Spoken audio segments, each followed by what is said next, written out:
Thank you very much for your support, and thank you to my patrons for making this video possible. Enjoy the video, guys. What a maneuver! What's up, everybody? We've got another reveal here with Jet Burns Hood, and Hood is a mixed bag, I'll say. So Hood is actually a spirited reprint of two different characters jammed together, one being Clark, who has, after you take damage, you check a 4+, you draw a card, commit a rival foundation. This time it has a much more fair cost, which is you have to commit a foundation, so he's weak to stun. So he's got to have all these stun hate symbols, right? We talked about Void getting more stun hate, more stun cancels in this set. So having ready foundations is going to be pretty important to slowing your rival down. Hopefully, it feels weird to print that kind of an effect while people are complaining about it can't be fixed more than ever. So I feel like he's probably weakened to stuff like that, but we'll see. I mean, you know, it's targeted, so saving area is not quite as big of a deal, but still, like, reducing your opponent's ability to play cards is going to be tough. He does get to target snipe your best foundation on every turn, though, that you hit him. So putting together long strings should provide pretty difficult.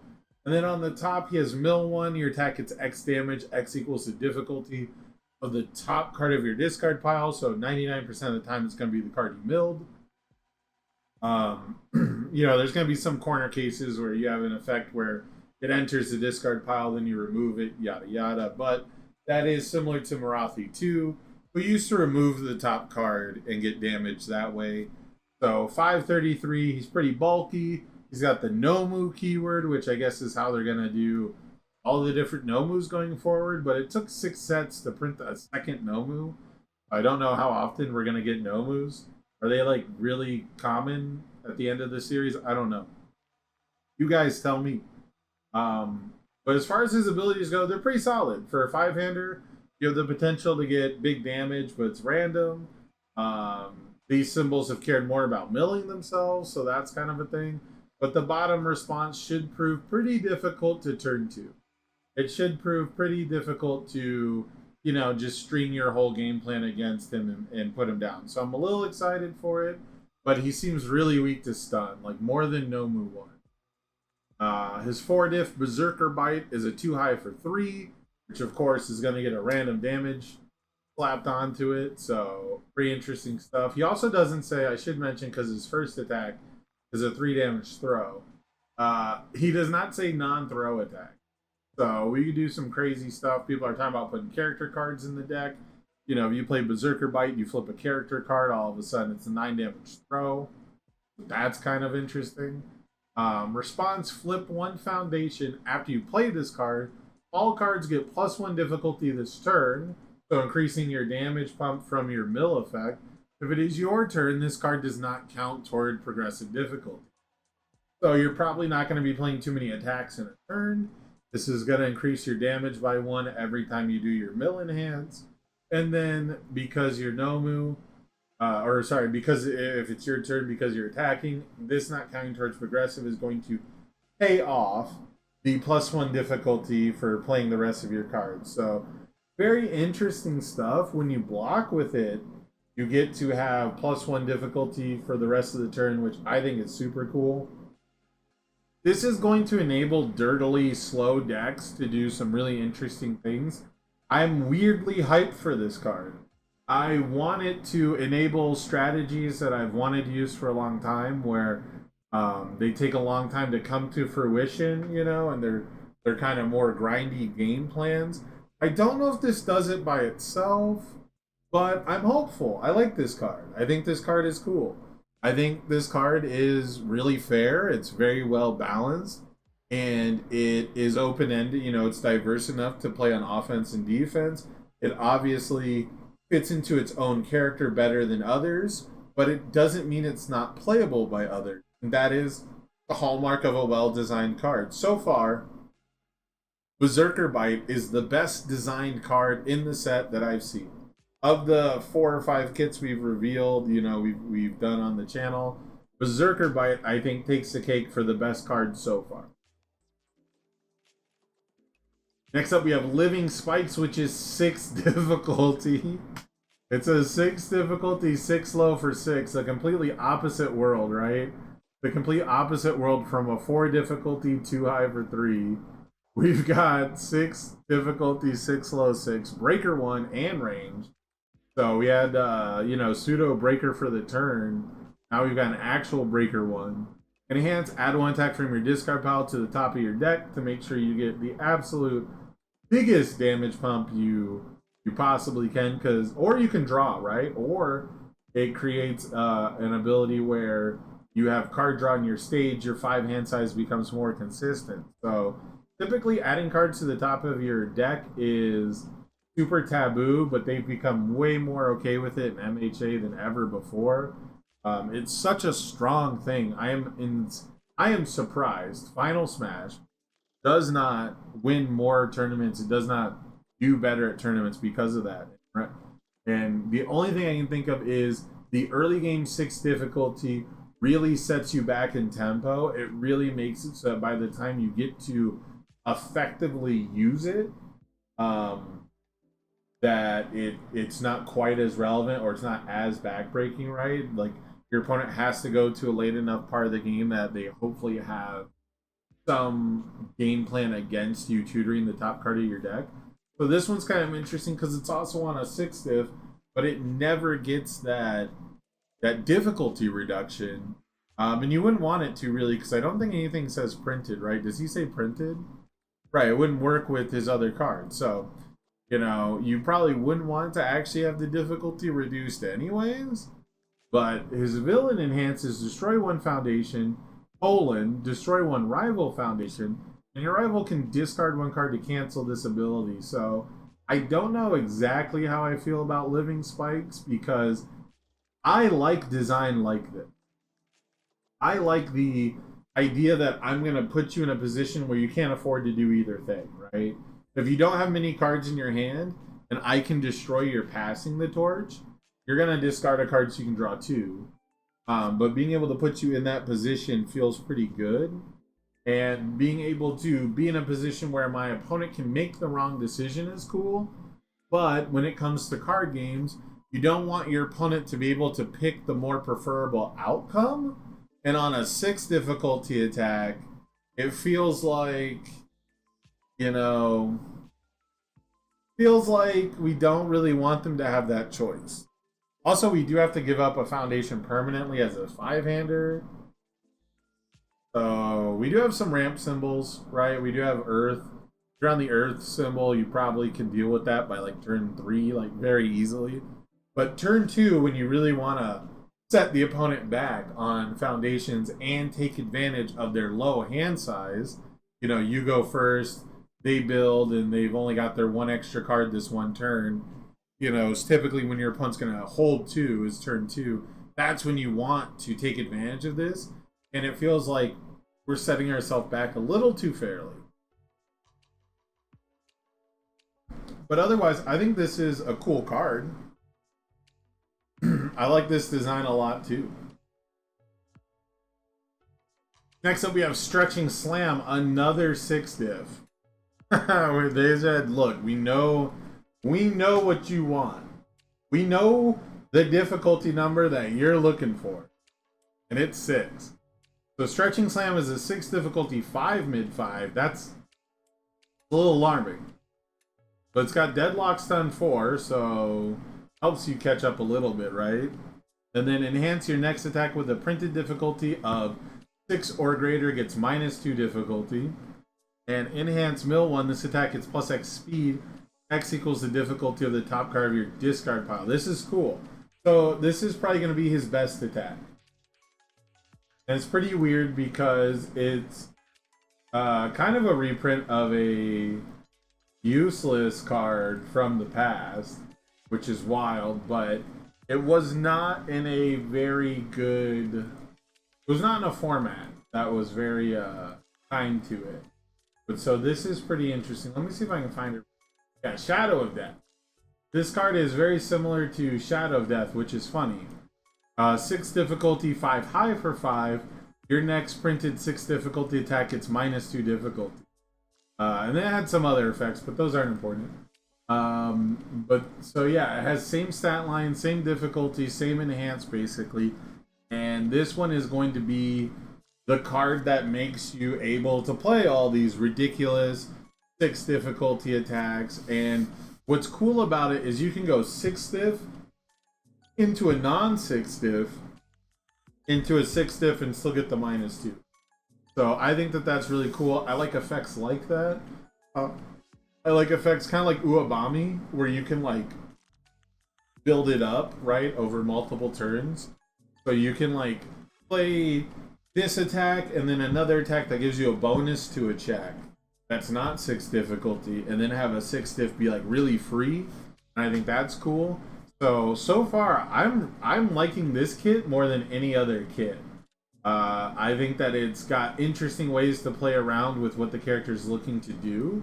It's got the ways to, how do I put this, compensate for the difficulty, right? It's compensating for your drawbacks in a way that seems meta relevant. And on top of that, like the character itself seems like it's just sturdy enough to allow you to pull off this game plan even as a 5-hander. So I'm excited. I don't think I'm considering the symbols very much.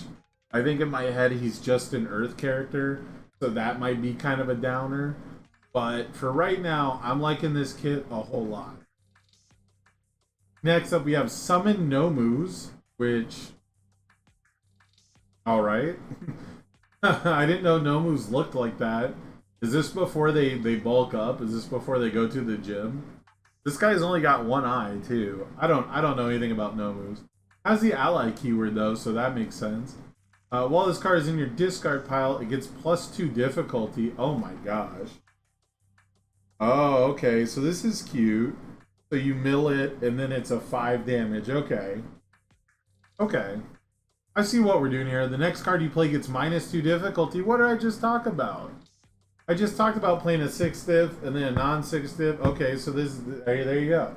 You can now play your third attack on a 4, even if it's a 6 difficulty. But your rival gets the stun 2 to cancel it.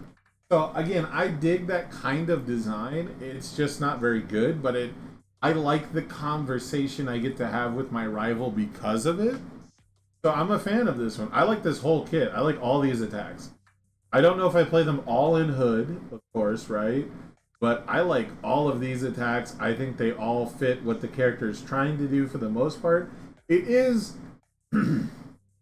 it is very heavily compensating for the drawbacks of having to play high difficulty attacks, right? Like it is single-mindedly sort of focused on that, but I don't think that that's necessarily a bad thing, especially considering the way that decks are built in tournament play most of the time.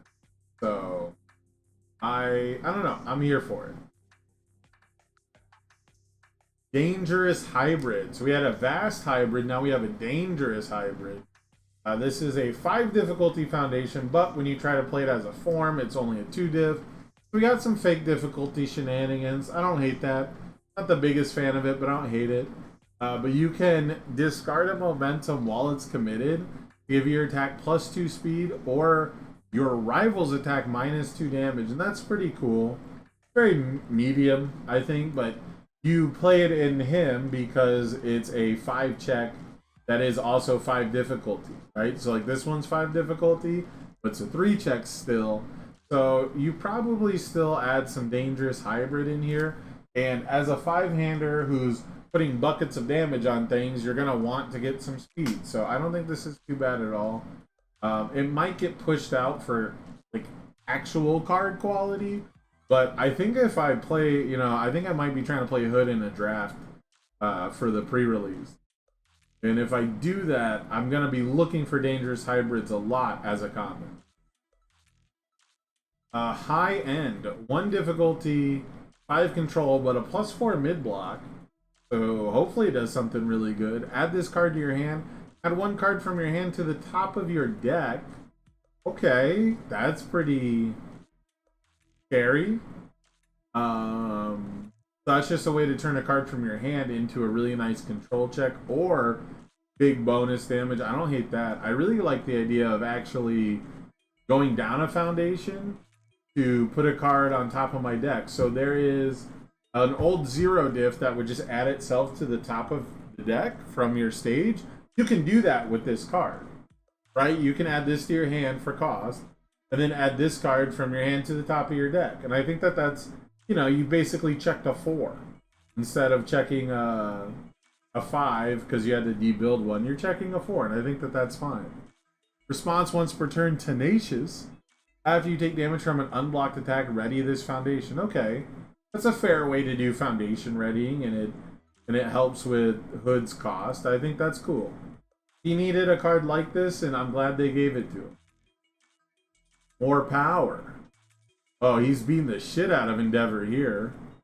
Dude, he broke his back. This is a 3 diff taunt. If your character has a Nomu trait when you try to play this card as a form, it's actually a 2 diff. So that's cool. Another way to like cheat progressive.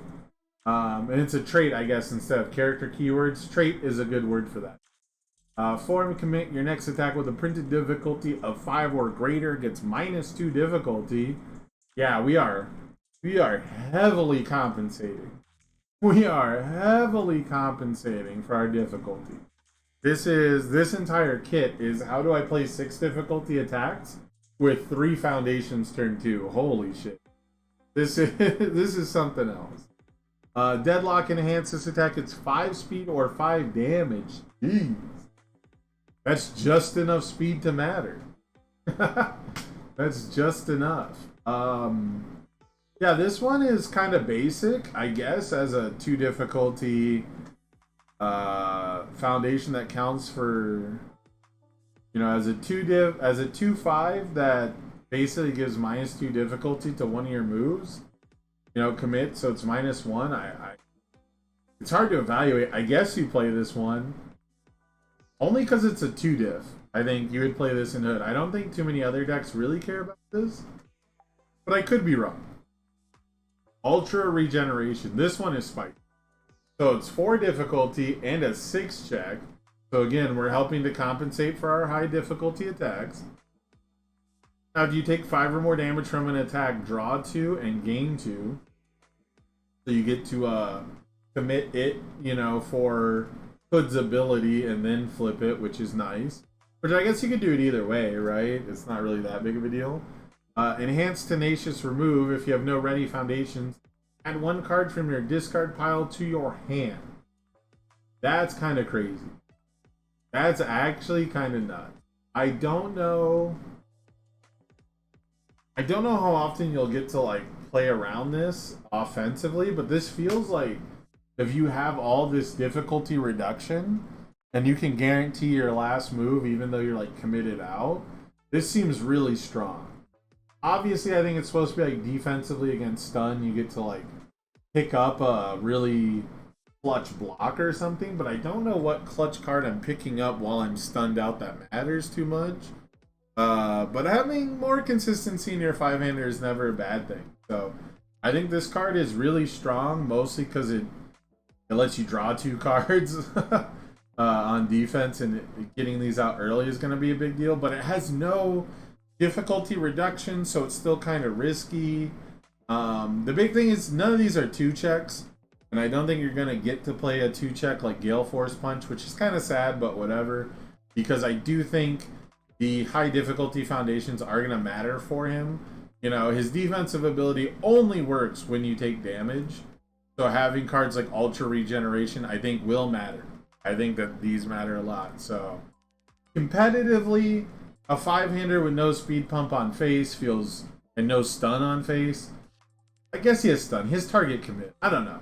A 5-hander that lets your opponent hit them to be able to do their gimmick seems very mid overall. But as far as an idea, as far as a design space goes, I really like this one. So power-wise, I'd probably give it like a C. You know, maybe a C+, because the 6 diffs do just like, you know, block zone lawyer, just like Nomu 1 dot, right? Just like Nomu, Hood is such a weird name. Just like Nomu, Hooded Nomu is, you know, able to just kind of catch you unawares, and you can play like a lot of the same game plan. His damage pump is nowhere near as consistent. So there's that. Dobby Guy, thank you for the raid. But I think that this kit is my favorite kit of Jetburn so far. A lot of that probably comes from I do like Clark, but I mean, none of this stuff really combos with that aspect of him. A lot of it's just the fact that like it wants you to play 6 diffs, and then it adequately compensates for you playing 6 diffs. And that's kind of what I'm excited about. So power wise, it's probably like a C minus. You know, he probably doesn't have the right symbols for what he's trying to do. But as far as a design space goes, as far as like an idea brought to life, I think this is easily an A plus kit. So I really like the idea behind Hooded Nomu, and I like his effects. But let me know down in the comments, is he too slow? Is committing a foundation too heavy of a cost? Is he ever going to actually hit anybody with no speed pump on his board? Let me know down in the comments below, because as of right now, I'm a big fan of this character, but I don't see myself registering him at a tournament anytime soon.